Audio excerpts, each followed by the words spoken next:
اگر establishment elected prime minister کو پھانسی لگواتی ہے تو پاور پالیٹکس کی وجہ سے ہے. اقتدار اپنے ہاتھ سے نہیں جانے دینا چاہتے اور ملک تباہ ہو جائے, ٹوٹ جائے, برباد ہو جائے. جب پاور پالیٹکس تمام برائیوں کی جڑ ہے, جب اقتدار ہدف بن جاتا ہے اس سے فساد پیدا ہوتا ہے. فرعون کیوں بنا؟ اقتدار کی خاطر. اسے اقتدار یہ تھا حال میں بچے لوگوں کے مار رہا تھا. نمرود کیوں بنا؟ کیونکہ وہ پاور پالیٹکس کرتا تھا. یزید کیوں بنا؟ پاور پالیٹکس کرتا تھا. اس نے رسول کی بیٹیوں کے سروں سے چادریں چھین کر قیدی بنایا, انہیں بازاروں میں پھرایا, رسول کی اولاد کو ذبح کیا, ان کے سر نیزوں پہ بلند کیے. یہ پاور پالیٹکس ہے. عمر ابن سعد کو ابن زیاد نے کہا تو حسین کو قتل کر, تجھے رے کی حکومت دوں گا. یہ پاور پالیٹکس ہے. میں ایسے دوستوں کو جانتا ہوں جو 8 سال سے مسنگ ہے. جب وہ مسنگ ہوئے تھے تو اس وقت کے ڈی جی سی کہتے تھے ان کے گھر والوں کو کہ 1 ہفتے میں آ جائے گا, 2 ہفتے میں آ جائے گا. وہ 1 ہفتہ, 2 ہفتہ, 4 ہفتے, اب کئی سال میں بدل گئے ہیں. جو بچے ان کے 4 کلاس میں پڑھتے تھے وہ میٹرک کر چکے ہیں اور ان کی مائیں انتظار کرتے کرتے مر چکی ہیں. اسرائیل کے ساتھ نارملائزیشن کی باتیں پاکستان میں ہونا شروع ہو گئی تھی. اس درندے کے ساتھ اس کا سفارت خانہ ہمارے ملک میں کھلے گا. پاکستان کے غیرت مند عوام یہ کبھی برداشت نہیں کریں گے کہ قاتل, مجرم, انلیگل, انلیجٹیمیٹ حکومت کے یہاں پر سفارت خانے کھلے, نمائندگی اس کی یہاں پر ہو. این ڈی یو میں باتیں ہوئی ہیں. این ڈی یو میں باجوہ صاحب نے سب ایم این ایز کے ساتھ جو وہاں پر موجود تھے, سیاستدان تھے, بیوروکریٹ سے, وہاں بات کی. کل جو واقعہ ہوا رؤوف حسن صاحب کا, یہ قابل مذمت ہے اور میرے خیال میں اس ایوان میں کوئی بھی ایسا نہیں جس نے اس کی مذمت نہ کی ہو, اور اس کے بارے میں تحقیقات ہونی چاہیے اور اس کا باقاعدہ مواخذہ ہونا چاہیے ان کا جنہوں نے یہ کام کیا. دوسرا, فرحاد احمد, سید فرحاد احمد ایک شاعر ہے, ایک صحافی, ایک جرنلسٹ ہے, غریب آدمی ہے. 2 قصو میں 5 مرلے کا گھر اس کا کرائے کا ہے, کوئی مالدار آدمی نہیں ہے, کوئی بینک بیلنس نہیں رکھتا. وہ مسنگ ہو گیا ہوا ہے. میرے خیال میں یہ ایک ظلم ہوا ہے اور اس ایوان کو اس حوالے سے آواز اٹھانی چاہیے تاکہ اس غریب آدمی کے جو بیوی بچے ہیں وہ یہ سمجھیں کہ اس وطن کے اندر, پاکستان کے اندر ہمارے حق میں بولنے والے موجود ہیں اور ہمارے حقوق کی جنگ لڑنے والے موجود ہیں اور ہمیں انصاف دلوائیں گے. لہذا یہ کام بھی قابل مذمت ہے اور مسنگ کرنا میرے خیال میں ایک مہذب ملک کے اندر تو قابل برداشت نہیں ہے. نہ اس کا قانون اجازت دیتا ہے, نہ آئین دیتا ہے, نہ دین اجازت دیتا ہے, نہ انسانی ویلیوز اور اقدار اجازت دیتی ہیں کہ آپ اٹھائیں لوگوں کو مسنگ کریں. میں ایسے دوستوں کو جانتا ہوں لوگوں کو جو 8 7 سال سے مسنگ ہے. جب وہ مسنگ ہوئے تھے تو اس وقت کے ڈی جی سی کہتے تھے ان کے گھر والوں کو کہ 1 ہفتے میں آ جائے گا, 2 ہفتے میں آ جائے گا. وہ 1 ہفتہ, 2 ہفتہ, 4 ہفتے, اب کئی سال میں بدل گئے ہیں. جو بچے ان کے 4 کلاس میں پڑھتے تھے وہ میٹرک کر چکے ہیں اور ان کی مائیں انتظار کرتے کرتے مر چکی ہیں. اور یہ مسنگ پرسن کا مسئلہ انتہائی المیہ ظلم ہے. اس حال کے اندر میں نے جو کل سے سنا ہے, ہر ایک کو تشنہ عدالت پایا ہے. عادل نہیں ہے, انصاف نہیں ہے, ظلم ہو رہا ہے, زیادتی ہو رہی ہے, لاقانونیت ہو رہی ہے, حق پامال کیا جا رہا ہے. اور اس میں کسی کا بھی اختلاف نہیں تھا. یہ زیادتی کسی کے ساتھ بھی نہیں ہونی چاہیے, ہمارے دشمن کے ساتھ بھی نہیں ہونی چاہیے. کسی کا بھی حق پامال نہیں ہونا چاہیے, ہمارے دشمن کا بھی حق پامال نہیں ہونا چاہیے. اگر ہم اس نقطے پر آ جائیں کہ عدل اور انصاف رول آف لا کے بغیر ممکن ہی نہیں ہے, رول آف لا نہیں ہوگا تو عدل و انصاف کبھی نہیں ہو سکتا. آئیں رول آف لا کی طرف چلیں, اس ملک کو قانون کی عملداری دیں, آئین کی سربلندی حکمرانی دیں. اگر آئین پر عمل ہو, قانون پر عمل ہو, یہ دکھ درد جو ہم یہاں اپنے لے کے بیٹھے ہوئے ہیں ان کا موقع نہیں ہے گا ہم اپنے عوام کے ترجمان بنیں گے. ایک دوست نے کہا, بزرگ نے کہا کہ 25 کروڑ عوام کے یہاں پر ہم نمائندے موجود ہیں.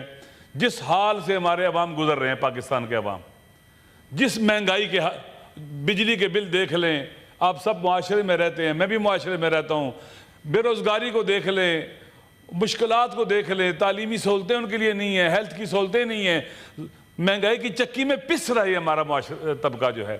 مڈل کلاس کے لوگ نیچے گر رہے ہیں, مڈل کلاس سے فقر بڑھ رہا ہے, ہر طرف بڑھ رہا ہے. حضرت علی علیہ السلام کا قول ہے, قاد الفقر ان یکون کفرا. بعض اوقات غربت اور فقر انسان کو کفر کی طرف لے جاتا ہے. لوگ اس طرح سے سماجی اور اخلاقی برائیاں پیدا ہوتی ہیں. تو میرے خیال میں ہمیں چاہیے کہ ہم عدل سب کے لیے مانگے, انصاف سب کے لیے مانگے, صرف اپنے لیے نہیں. میں دیکھیں اس وقت پاکستان میں حالیہ دنوں میں, پہلے بھی اور ابھی بھی, 10-12 ہزار جو میں نے سنا ہے سیاسی قیدی ہیں, خواتین قیدی ہیں. ڈاکٹر یاسمین راشد صاحب سے میں آج تک نہیں ملا ہوں, لیکن میں نے انہیں دیکھا ہے, پڑھا ہے, سنا ہے. ایک معزز خاتون ہے, پڑھی لکھی خاتون ہے, وہ دہشت گردی کے کیسوں میں پکڑی ہوئی ہے.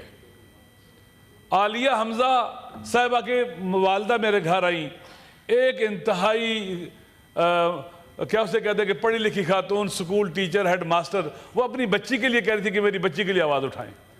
وہ عالیہ حمزہ کا شور کینسر میں مبتلا ہے، کینسر کا مریض ہے، بچے چھوٹے چھوٹے ہیں، کبھی لاہور میں، کبھی میاں والی میں، کبھی سرگودا میں اس کو لے جایا جاتا ہے ایک ہی وقت کے کیسز میں۔ یہ نا انصافی ہے۔ اسی طرح سے اس طرف بیٹھے ہوئے دوست جو ہیں، جس کے ساتھ بھی ظلم ہوا ہے وہ زیادتی ہے، نا انصافی ہے۔ ہم سب کو کنڈیم کر دیں کہ یہ نہیں ہونا چاہیے۔ دیکھیں حضرت علی علیہ السلام نے جب انہیں ضرب لگی فر کے مبارک پر، وہ بستر شہادت پر تھے، تو ایک وصیت کی انہوں نے۔ اسرائیل کے ساتھ نارملائزیشن کی باتیں پاکستان میں ہونا شروع ہو گئی تھی، اس درندے کے ساتھ، اس کا سفارت خانہ ہمارے ملک میں کھلے گا۔ پاکستان کے غیرت مند عوام یہ کبھی برداشت نہیں کریں گے کہ قاتل، مجرم، انلیگل، انلیجٹیمیٹ حکومت کے یہاں پر سفارت خانے کھلے، نمائندگی اس کی یہاں پر ہو۔ ہم برداشت نہیں کریں گے۔ یہ ظلم کے ساتھ دینا ہے، ان کو قبول کرنا۔ ہم ظالموں کا ساتھ نہیں دیں گے۔ پک اینڈ چوز نہیں ہو سکتا۔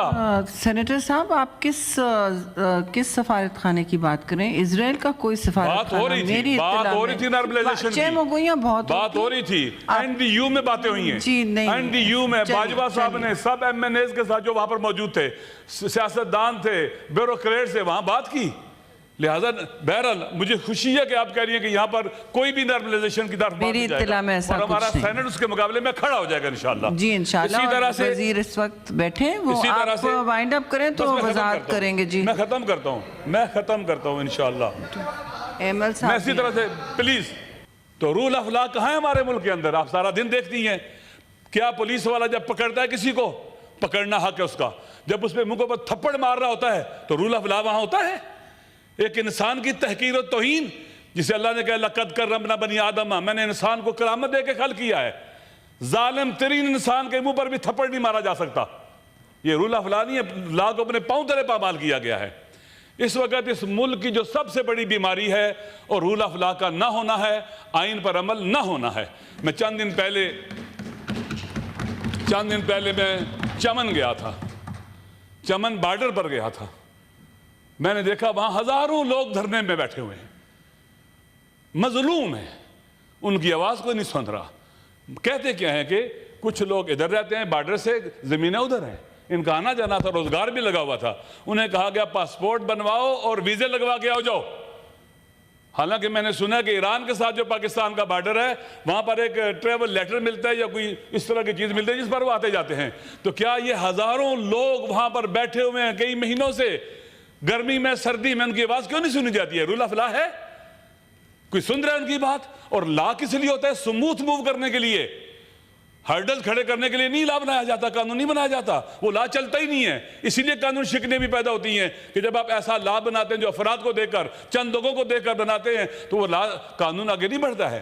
اس لیے میری گزارش ہے کہ اگر ہم چاہتے ہیں کہ پاکستان میں امن آئے، عدل آئے، انصاف آئے، کسی کو نہ کوئی جج تکلیف دے سکے، نہ کوئی سپاہی، نہ کوئی کیا اسے کہتے ہیں، جس کے پاس بھی اختیار ہے۔ دیکھیں پاور کا مس یوز کہاں سے پیدا ہوتا ہے؟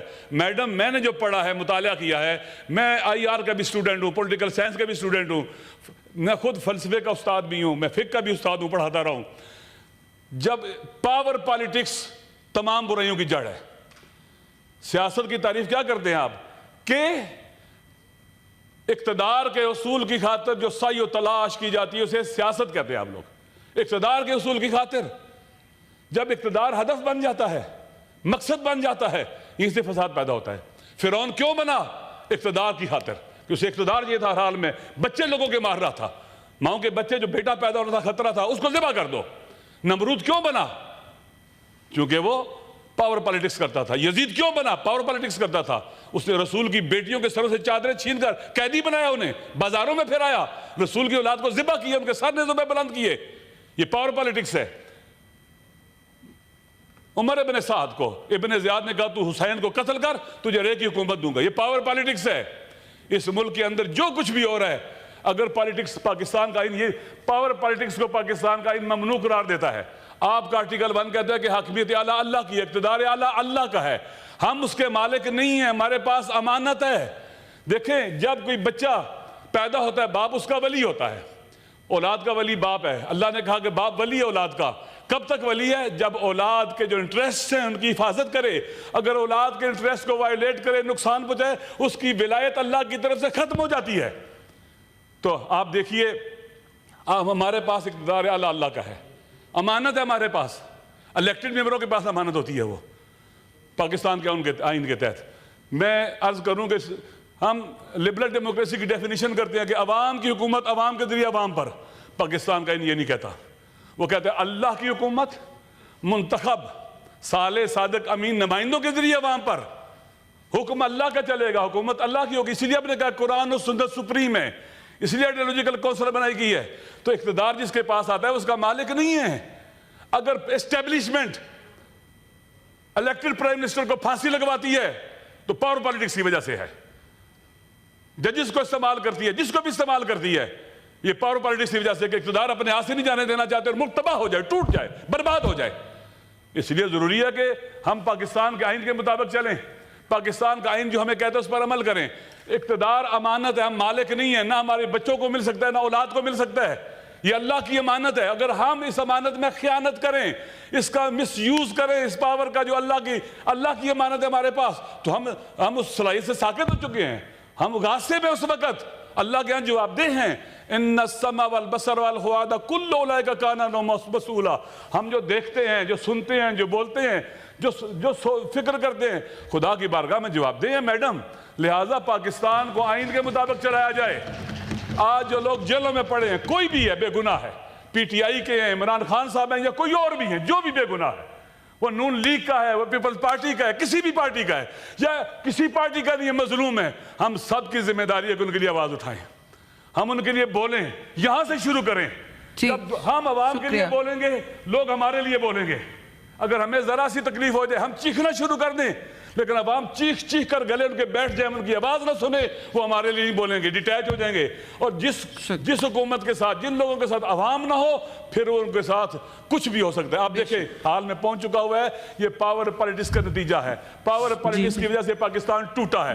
پاور پالیٹکس کی وجہ سے یہاں پر کھلواڑ کھیلا گیا, آئین کے ساتھ, دستور کے ساتھ, عوام کے ساتھ, اور آج بھی کھیلا جا رہا ہے. انشاءاللہ مجھے امید ہے کہ اگر ہم عوام کے لیے اٹھیں گے. ابھی گلگت بلتستان میں آپ دیکھ لیں, آخری بات, گلگت بلتستان میں حساس علاقہ ہے. وہاں پر ابھی آپ دیکھیں ایسے ایفس کے ذریعے لوگوں کی زمینیں لی جا رہی ہیں. وہاں کے لوگ ناراض ہیں. کشمیر کی طرف خدا نہ خواستہ وہاں صورتحال پیدا نہ ہو جائے. وہاں پر یونیورسٹی کے لیے بلتستان میں وائس چانسلر کا انتخاب ہونا ہے.